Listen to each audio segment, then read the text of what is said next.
Merry Christmas. My name is Chris. I'm the pastor here at Christian Chapel, and we're delighted that you joined us this evening. During Advent this year, we've been exploring what it means, like Pastor Rennie said at the beginning, for Jesus to come as our wonderful counselor, our mighty God, our everlasting Father, and our Prince of Peace. These ideas come from Isaiah chapter 9, verses 6 and 7, which is a prophecy that foretells the arrival of Christ about 700 years before he's born. And so tonight I want to take the next 10 or 12 minutes and look at what Isaiah tells us after those four statements about Jesus. But we're going to read this together. Isaiah chapter 9, verses 6 and 7. It'll be here on the screens for you as well. For to us a child is born, to us a son is given, and the government will be on his shoulders. And he will be called Wonderful Counselor, Mighty God, Everlasting Father, Prince of Peace. Of the increase of his government and peace there will be no end. He will reign on David's throne and over his kingdom, establishing and upholding it with justice and righteousness from that time on and forever. The zeal of the Lord Almighty will accomplish this. Tonight we're going to look at what Isaiah teaches us about how our expectation for who Jesus is and what he will do frames our experience of who he is and what he will do in our lives. One of my favorite parts of being the pastor here at Christian Chapel is my wife and I get the chance to sit with a lot of our young couples when they're engaged and getting ready to get married. And one of the things that we always talk to them about is, hey, early on, especially in marriage, your anger and disappointment with each other is going to be related to the distance between what you expected this relationship to be like and what you're experiencing this relationship to be like. And so we talked to them about the importance of having realistic expectations. It's not necessarily that we're trying to grind all of the love and idealism out of them of saying, hey, just lower your expectations. You're just, it's not that. But it is, maybe you were in that stage of life once upon a time, just so seeing the world through rose-colored glasses and everything's going to be beautiful and wonderful, and everything I've ever learned about this person has just made me happy and my heart come alive. And then one day you discover they don't know how to load a dishwasher correctly, right? They don't know how to fold jeans correctly, all of these other things. Maybe it's your first Christmas together even this year, and you're figuring out like he doesn't know how to wrap presents. He thinks a gift bag is acceptable, and in my family, gift bags mean you don't actually love people. And so you're having all of these like little anxieties and things. And so what we want to do with married couples is just say, hey, look, here, let's have some realistic expectations. It's going to be great. It's going to be hard, but God's going to be good through it all. And so we're trying to level this out. Now, this is true in all of your life as well. For many of us, we have expectations for Christmas, how we think it will go. And by tomorrow night, the amount of happiness or angst that we felt is going to be related to how closely our expectations were met,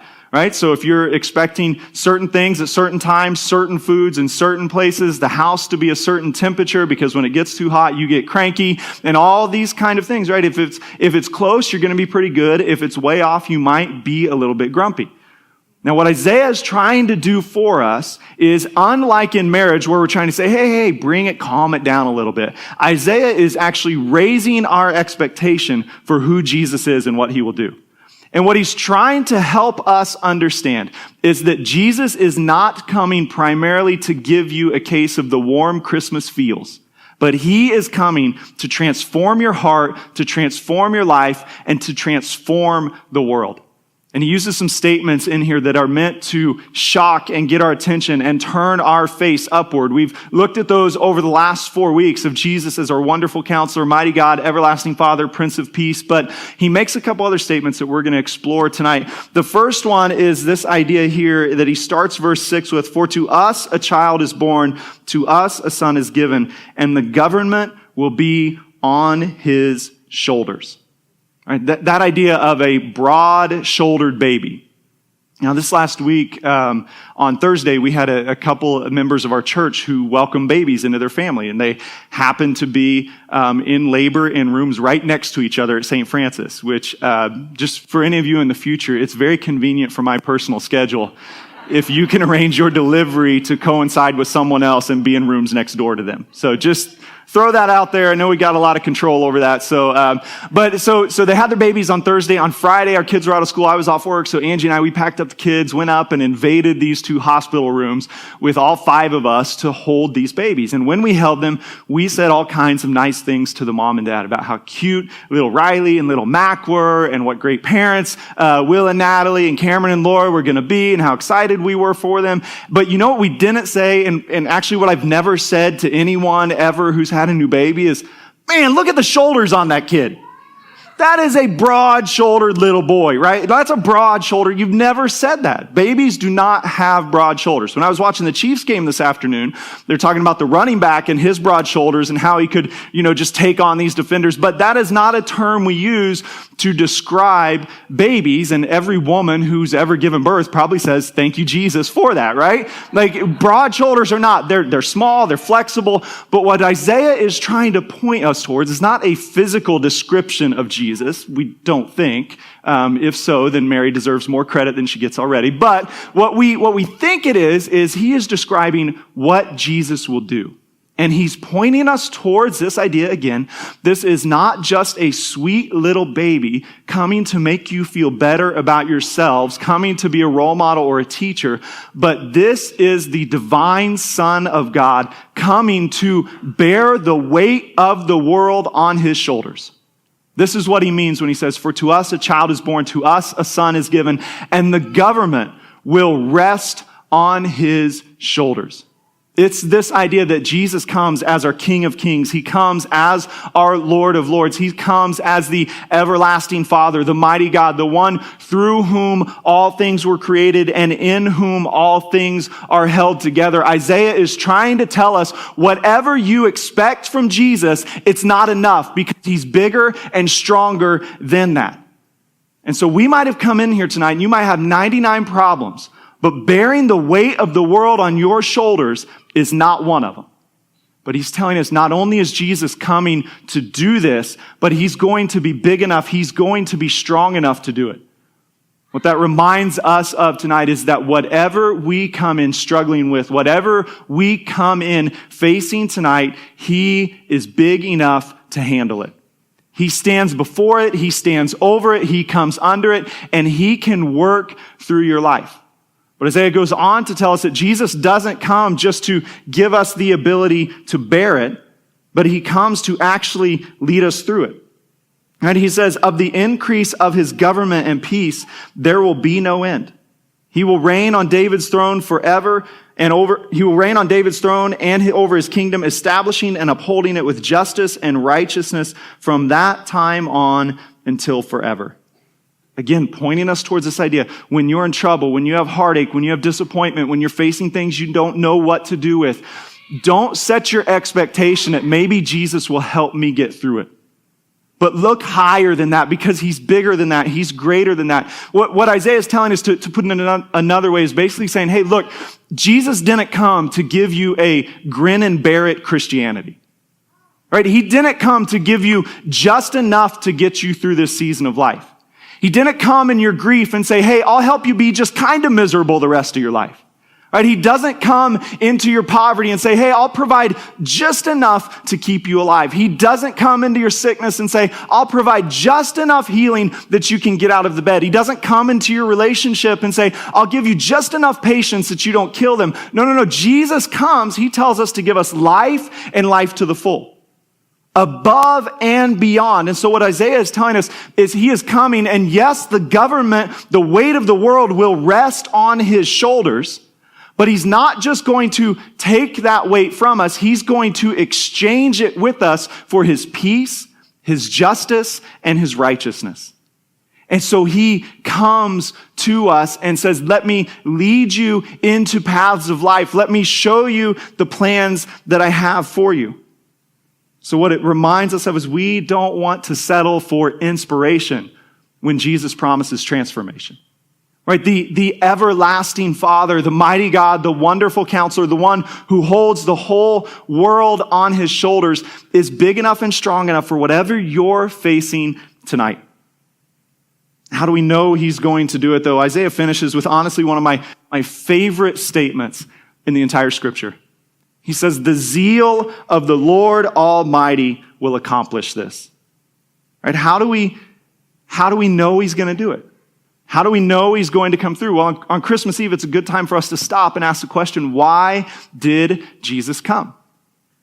And we have if you've grown up in church, you have all the church answers, right? Jesus came because we were sinners. Jesus came because we were powerless. Jesus came to restore our relationship with God. Jesus came to give us life. All of those things are true. But underneath that, there is a first cause for why Jesus came. And Isaiah points us towards it here. He says, Jesus comes because of the zeal of the Lord Almighty. And that word zeal, we would understand it more as passion. Right? The passion of God will accomplish this. When you're passionate about something, you are consumed with it, right? You know all about it. You're doing whatever you can to make that thing happen in your life. And what Isaiah is telling us is the son will be born, the child will be given, the government will rest on his shoulders, his kingdom will never end, his peace, his justice, his righteousness will go forward in your life, and he will do it because God is passionate about seeing that happen in your life.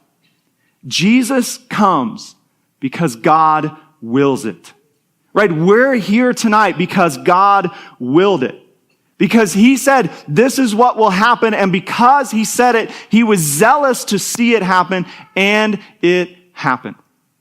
And so tonight, our souls rest knowing that there's really nothing left for us to do. Right? Jesus has come. And because he has come, we have hope in these moments that his peace, his justice, his righteousness will never end. This Christmas, my encouragement to you is to let his zeal go to work in your life. Let all of the weight of your life rest on his shoulders. Christmas Eve reminds us that God always delivers on his promises.